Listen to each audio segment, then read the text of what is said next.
Para tomar la tensión se puede tomar en ambos brazos. La manga debe estar situada a 2 dedos del pliegue del codo.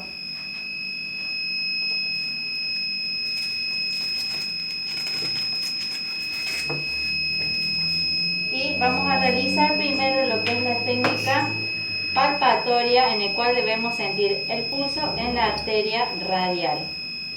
Aquí vamos a sentir lo que es la presión sistólica. Vamos a sentir el pulso y luego vamos a seguir insuflando entre 20 a 30 milímetros de mercurio más, y luego vamos a seguir soltando despacio para poder volver a sentir el pulso. En esta oportunidad nos da 100 mililitros de mercurio.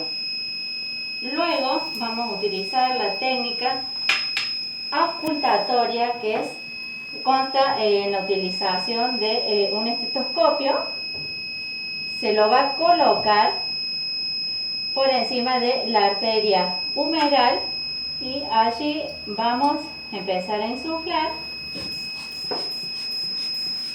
haciendo el mismo procedimiento que en el anterior.